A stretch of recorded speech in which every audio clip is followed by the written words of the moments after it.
I worked night shift in a hospital where a room doesn't exist anymore, but it still asks for help. The first time I heard room 214, I assumed it was a system glitch. Old buildings have wiring problems, intercoms misfire, and call panels light up for no reason. That explanation made sense until I saw the reaction at the nurses' station. No one looked confused. They looked afraid. The reason was simple. Room 214 had been sealed more than a decade earlier after a teenage patient died during what was supposed to be a routine surgery. Officially, it was a cardiac complication. Unofficially, staff whispered that the heart monitor in that room continued to alarm long after the body had been removed. Eventually, the hospital renovated the entire east wing. The doorway to 214 was removed, the room number deleted from records, and a solid wall was built where the entrance had been. On paper and on the floor plan, the room no longer existed. That's why when the intercom activated at exactly 2:17 a.m. and calmly announced assistance required in room 214, every conversation at the desk stopped mid-sentence. The senior nurse immediately unplugged the intercom system from the wall as if she had rehearsed the motion before. It didn't matter. The call light panel illuminated anyway, and there it was, 214, blinking steadily as if someone inside were pressing the button and waiting.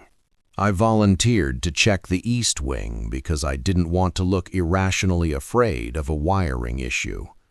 The hallway lights were dimmed overnight, leaving long stretches of shadow between functioning fixtures. The air felt noticeably cooler as I approached the section where 214 used to be. When I arrived, there was nothing but smooth white drywall. No outline of a door frame, no visible seam, just a flat wall. I stood there for several seconds, ready to turn around and admit it had been nothing, when I heard a faint sound behind the paint. It was soft at first, almost mechanical and distant, but unmistakable, a heart monitor beeping in a slow, steady rhythm. As I stepped closer, the beeping became clearer, and then it began to accelerate. The rhythm grew frantic, like someone's pulse spiking in panic. Underneath it, barely audible at first, was a voice. It sounded strained and dry, as if coming from someone who had been whispering for a long time. "Please don't leave." The words were weak but distinct enough to erase any doubt that I was imagining it. The heart monitor abruptly flattened into one long, continuous tone that seemed to vibrate through the drywall and into my chest. Then everything stopped at once. No beeping, no voice, just silence pressing against my ears. When I returned to the nurses' station, I didn't need to explain what had happened. The older nurse looked at me with a tired expression that suggested she had seen this reaction before. She didn't ask what I heard. She simply said, "It talked to you, didn't it?" That was when I realized this wasn't a new occurrence. Over the following week, the incidents intensified. IV pumps in empty rooms alarmed for air in the line when no tubing was attached. Monitors flickered near the sealed wall. One night, every hallway light along the east wing shut off simultaneously at 2:17 a.m., plunging the corridor into darkness before the red emergency lights flickered on. Standing there in the dim glow, I heard movement that did not belong in an empty hospital wing. The sound was subtle but deliberate. Slow footsteps accompanied by a faint dragging noise, as though someone were pacing in a confined space. The movement wasn't in the hallway, it was inside the wall itself. The pacing continued for several seconds before stopping directly in front of me. 3 deliberate knocks came from the other side of the drywall. Then a whisper, clearer than before and no longer desperate, slipped through the silence. "You heard me." The tone wasn't pleading anymore. It sounded aware. The next morning, I asked a maintenance technician about the original renovation. He hesitated before admitting that demolition crews had refused to fully gut the interior of that room. Workers complained about tools malfunctioning and strange noises during removal. To finish quickly and avoid further issues, the hospital simply sealed the doorway and left portions of the original structure intact behind the wall. That meant part of room 214 still physically existed, hidden and inaccessible, with old wiring and unused space lingering behind the surface everyone walked past daily. On my final shift, the clock read 2:17 a.m. when the intercom activated again. This time it didn't request assistance. It didn't mention the room number at all. It calmly said my name. There was no static distortion, no mechanical error in the tone. It sounded precise and deliberate. After a brief pause, the voice added, "Room 214 is ready for you." I didn't walk toward the East Wing that night, and I never returned to that hospital after my shift ended. The building still operates, and the East Wing has been renovated twice since then. Official floor plans show no trace of 214, as if the number itself has been erased from history. But anyone who has worked a night shift there long enough knows that at 2:17 a.m., in the quietest stretch of the night, the intercom sometimes activates on its own, and when it does, it never asks for someone by accident.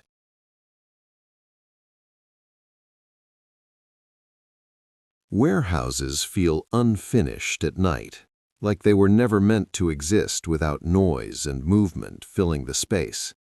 During the day, the building I worked in was loud, with forklifts, radios, and constant foot traffic. But on the midnight shift, it became a hollow concrete shell that amplified every small sound.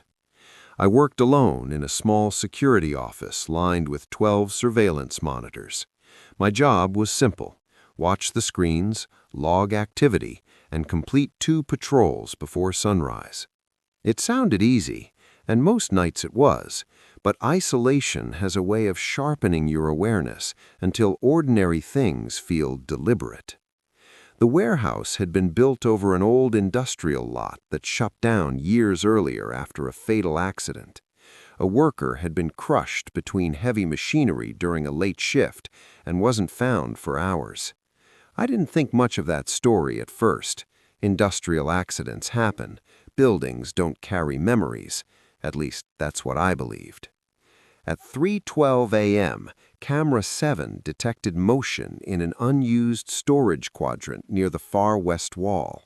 No inventory was stored there anymore, and no employees were scheduled in that section overnight. I leaned closer to the monitor, expecting to see a loose pallet or shifting shadow. Instead, there was a man standing in the far corner, facing the concrete wall. He wore a dark hoodie and jeans. His posture was rigid, arms hanging loosely at his sides, his body completely still. He wasn't inspecting anything. He wasn't pacing. He was simply standing inches from the wall, as though waiting for it to respond. No doors had opened. No alarms had triggered. I had been watching the entrance all night. I radioed the second guard on the property, and he confirmed no one had entered. For nearly 5 minutes, the figure didn't move. Not a shift in weight, not a glance around the room. Then, slowly, he tilted his head to the side in a stiff, unnatural motion, like a delayed reaction to being observed. He turned his face toward the camera, and at that exact moment, the screen glitched with a brief burst of static. When the image stabilized, the corner was empty. I replayed the footage several times. The sequence was always the same: standing figure, slow head turn, static flicker, empty corner. No transition of him walking away, no sign of retreat. Against my better judgment, I left the office to check the area in person. The warehouse felt colder outside the security room, and my footsteps echoed across the concrete floor, louder than they should have. My flashlight beam cut through rows of metal shelving, casting long shadows that shifted as I moved. When I reached the west quadrant, the corner was empty, but the thin layer of dust on the floor told a different story. Clear footprints led from the aisle toward the wall. They stopped directly in front of it. There were no returning prints, no pivot marks, no sign that someone had turned around. It looked as if the person had walked straight into solid concrete and disappeared. I returned to the security office with my pulse pounding in my ears. All 12 monitors were black. Every feed had cut out simultaneously. All except camera 7. That one remained active, but it wasn't showing the warehouse anymore. It was showing the inside of the security office from behind my chair. The angle didn't make sense. There was no camera mounted in that position.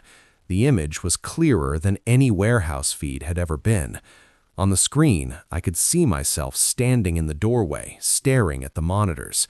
I hadn't moved yet in real life, but on the screen, the version of me slowly turned toward the camera and smiled. The feed went dark. When the other guard reached me after I called him, the monitors were functioning normally again. There was no recorded anomaly. Camera 7 showed nothing but an empty corner. I quit 2 days later. The warehouse still operates, and I've been told that every once in a while, Camera 7 still triggers motion alerts at 3:12 a.m., and when they review the footage, they sometimes see someone standing in the far corner, facing the wall.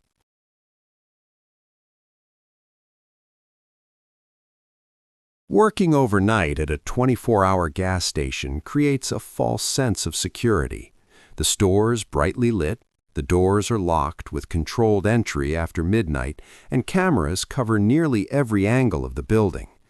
That illusion makes small irregularities stand out in ways they wouldn't during the day. Around 3, there was silence. Between 4 and 5, the world felt paused, suspended in that strange hour where nothing quite feels real. At exactly 4:40 a.m., the front door chimed and a man walked in. He looked ordinary, mid-30s, neutral expression, dark jacket, steady pace.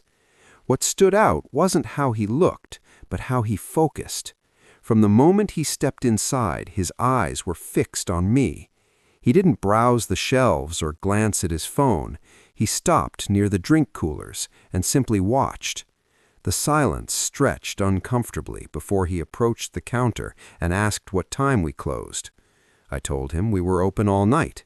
He nodded slowly and said, "That's good," in a tone that felt less like relief and more like confirmation. Then he left without buying anything. I immediately checked the cameras. He didn't get into a car. He walked around the right side of the building toward the narrow service corridor that led to the locked back storage door. Customers had no reason to be there. 10 minutes later, I heard 3 slow knocks, not on the front glass, but on the back storage door. That door had no external handle and no visible sign from the outside. Only employees knew it existed. The knocking came again, followed by silence. Then a whisper through the metal, calm and unmistakable. I forgot something. The voice matched the man exactly. My hands shook as I checked the exterior cameras. The parking lot was empty. No vehicles, no movement in the alley. I picked up the store phone and loudly announced that I was calling the police. The knocking stopped immediately. Morning shift arrived at 6, and before leaving, I inspected the back storage area. Nothing inside appeared disturbed, but when I looked closely at the door, I noticed muddy footprints outside it. More disturbing were the handprints pressed against the metal on the inside at shoulder height, as if someone had been trapped in the storage room, pushing against the door, trying to get out. I reviewed the interior footage. The storage room had remained empty all night. No entry, no movement. The only glitch in the system occurred at exactly 4:40 a.m., the moment the man walked through the front entrance. I never worked another overnight shift after that. The most unsettling part wasn't the knocking or the footprints.